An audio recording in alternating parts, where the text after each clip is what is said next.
مثلاً اللہ کا خوف آوے. کیا آوے؟ یہ پہلی چیز ہے کہ ایمان آوے اور ایمان کی وجہ سے اللہ تعالیٰ کا خوف آوے. کیونکہ خوف ایک ایسی چیز ہے جو آدمی کو چلاتی ہے. اللہ نے پیدا کی ایک چیز کہ بس نکل جائے گی، ہوائی جہاز چھوٹ جائے گا، دکان بند ہو جائے گی، ڈاکٹر چلا جائے گا، ایسے تو پھر وہ آدمی جلدی کرتا ہے. تو خوف کی چیزیں اللہ نے دی ہے تاکہ ڈر کے مارے وہ مقصد کی طرف آگے بڑھے، سوچتے نہ کرے. اس لیے خوف کی باتیں سنائیے اور وہ باتیں سننی چاہیے تاکہ اندر خوف پیدا ہو، غفلت دور ہو. خوف پیدا ہوگا تو غفلت دور ہوگی، خوف پیدا نہیں ہوگا تو کیسے غفلت دور ہوگی؟ اس لیے وعدہ وعیدیں سنائی جاتی ہے تاکہ خدا کا خوف پیدا ہو، آخرت کی فکر پیدا ہو کہ وہ اس کو چلائے گی. اگر یہ بات نہیں ہے تو آدمی جام ہو جائے گا، نہیں جائے گا، جہاں پڑا ہے وہیں پڑا رہے گا. سمجھنا ہے بات؟ ہاں. تو دعوت کے اندر میرے دوستو فضائل اعمال اس لیے سنائے جاتے ہیں کہ زندگی میں خوف آوے. دوسرا، زندگی میں شوق آوے. کس کا؟ اللہ کے حکموں کے پورا کرنے کا شوق. کیونکہ اللہ کے حکموں کے پورا کرنے میں بڑے بڑے انعامات ہیں، بڑے بڑے انعامات ہیں جو اس کو موت کے بعد دیے جائیں گے. سمجھنا ہے کیا؟ موت سے پہلے نہیں دیں گے، کیونکہ موت سے پہلے دے تو یہیں رہ جائے گا سارا، یہ تو مر جائے گا. اس لیے یہاں نہیں دیتے سارا، یہاں گزارے کا دیتے ہیں. کیا دیتے ہیں؟ ہاں، یہاں جو دیں گے وہ گزارے کا دیں گے. انما هذه الحیات الدنیا متاع، یوں کہا انما هذه الحیات الدنیا متاع، کہ یہ دنیا تو گزارا ہے. جیسے پل پر کوئی ٹھہرتا ہے گزرنے کے لیے ہوتا ہے پل، ایک کنارے سے دوسرے کنارے پر جانا. دنیا گزارے کی جگہ بتائیے کہ ایسے گزر جاؤ گے. اس لیے گزارنے کی چیزیں دیں گے، سزا مزا کی چیزیں نہیں ملے گی. سزا مزا کی سزا بھی نہیں ملے گی یہاں، سزا مزا کے انعام بھی نہیں ملیں گے کیونکہ یہ سزا مزا ہے ہی نہیں. اس لیے مسلمانوں کو خاص طور سے بتایا اور ساری دنیا کو کہ تمہاری ایک دنیا یہ ہے، دوسری آخرت ہے. دوسری کیا ہے؟ وہ چیز تمہاری آخرت ہے. ہاں، وہاں ساری چیزیں آ جائیں گی. اس لیے صحابہ یہ فرماتے تھے کہ ہمارے عزائم، ہمارے ارادے آخرت بنانے کے ہیں، کہ ہم کو تو اللہ نے جو دین دیا ہے، جو کام دیا ہے، اس سے ہم اپنے آخرت بنائیں گے. اور یہی صحیح طریقہ ہے کہ آدمی اپنی دنیا سے آخرت بنائے. سمجھ میں آ رہی بات؟ ایک آدمی کو بہت بڑی زمین کا یہ لمبا چوڑا پلاٹ ملا، اس نے کھیل کا گراؤنڈ بنایا کہ کھلاڑی آئیں گے یہاں کھیلیں گے. سمجھیے؟ اور دوسرے کو ملا تو اس نے اس میں باغ بنایا، کھیتی کے لیے زمین بنائی. تو کون سمجھدار ہے؟ بولو. گراؤنڈ بنانے والا. ہاں، تو کچھ لوگ ہیں جو دنیا کو کھیل بنائیں گے. ہاں، تو کچھ لوگ ہیں جو دنیا کو آخرت کے لیے استعمال کریں گے. جیسے اپنی زمین کو فصل کے لیے استعمال کرتا ہے، جیسے فصل لینی ہے تو جو اپنی زمین سے فصل لے وہ سمجھدار ہے، اور جو اپنی زمین کو کھیلنے کا گراؤنڈ بناوے. ہاں، اسے کہا اللہ نے کہ دنیا کھیل کود ہے، اگر اس کی فصل نہیں لوگے تو کہ کھلاڑی میدان میں سے کھیل کے آ جاتے ہیں، بھوکے ہوتے تو گھر جاتے ہیں، کہ میدان میں ان کو کھانا ملے گا. ہاں، کھیلتے ہیں، پھر بھوکے ہوتے تو گھر جاتے ہیں. جی ہاں، وہاں نہیں کھانا ملتا ان کو. ہاں، یہ کھیل ہے. ہاں، کہ کھیل کا یہی فائدہ ہے کہ حاجتیں پوری نہیں ہوگی، حاجت مند ہو جاؤ گے، حاجت پوری نہیں ہوگی. کھیل کا یہ ہوتا ہے کہ کھیلتے کھیلتے بھوکے ہو گئے، پیاسے ہو گئے، گر گئے، چوٹ آ گئی، وغیرہ چیزیں پیدا ہوتی ہے. ہاں، لیکن اس کا حل وہاں نہیں ہوتا، اس کا علاج وہاں نہیں ہوتا.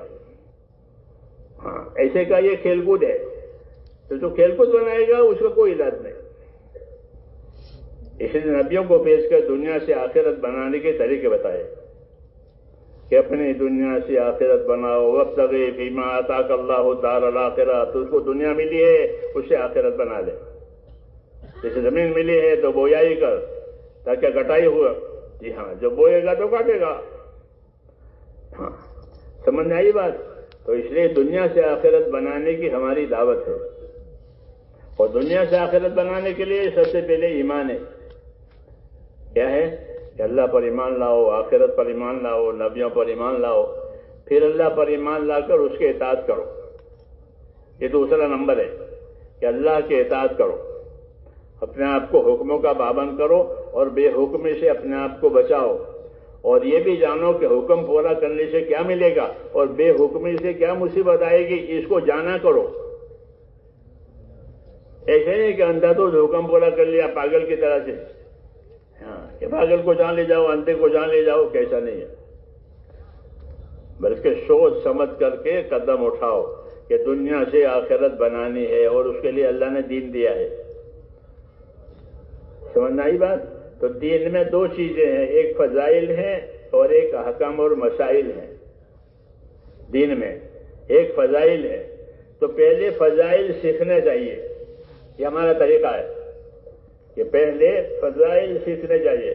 کہ فضائل سیکھو گے تو اپنے عمل کی قیمت سمجھو گے کہ میرے عمل، جیسے تاجر اپنے ہر آئٹم اور ہر چیز کی قیمت جانتا ہے اور کتنا نفع ہے وہ بھی اس کے سامنے ہے. یہ چیز اتنے آئی ہے اتنے میں جا سکتی ہے، وہی تاجر کہلاتا ہے جو اپنی چیز سے نفع کماوے. تو اس طرح ہر آدمی اپنی صلاحیتوں کا تاجر ہے. حدیث شریف میں ہے کہ ہر آدمی دنیا میں اپنی صلاحیتیں لگائے گا. تو کچھ لوگ دنیا میں صلاحیت لگا کر نفع کمائیں گے اور کچھ لوگ دنیا میں صلاحیت لگا کر نقصان میں پڑیں گے. یہ دو قسم کے لوگ ہوتے ہیں. جنہوں نے اپنی صلاحیتیں حکموں پر لگائی تو اللہ ان کو حکموں پر صلاحیتیں لگانے کا بدلہ دے گا اور بڑا چڑھا کر دے گا. کیسا دے گا؟ جیسے ایک گوٹلی ڈالی ہے تو اللہ بڑا چڑھا کر درخت بنا دیتے ہیں اور ہر سال پھل آتے ہیں. ہاں لن لگانے والا مر جاتا ہے تو اس کے پیچھے والے کھاتے ہیں. اتنا دیتے ہیں ایک گوٹلی پر، دیتے ہیں. ہاں تو کہا یہاں بھی آخرت میں ہے کہ تمہاری ایک نیکی پر بہت دیں گے. وَإِن تَكُ حَسَنَةً يُضَاعِفْهَا وَيُؤْتِ مِن لَّدُنْهُ أَجْرًا عَظِيمًا. کہ ایک نیکی لے کر کوئی آیا ہے تو اللہ اس ایک نیکی کو ایسا بڑھائیں گے جیسے گوٹلی سے درخت بناتے ہیں، اور اس کا بدلہ اس کو بڑا چڑھا کر دیں گے. یہ اعلان ہے، یہ اعلان ہے اللہ کی طرف سے کہ ان تک وہ حسنۃ یضاعفھا.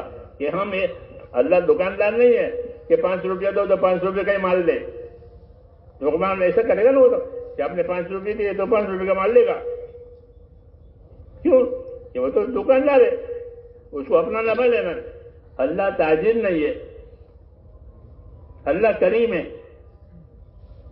یہ کہا میں کریم ہوں اس لیے تمہارے عملوں کا بدلہ بڑا چڑھا کر دوں گا.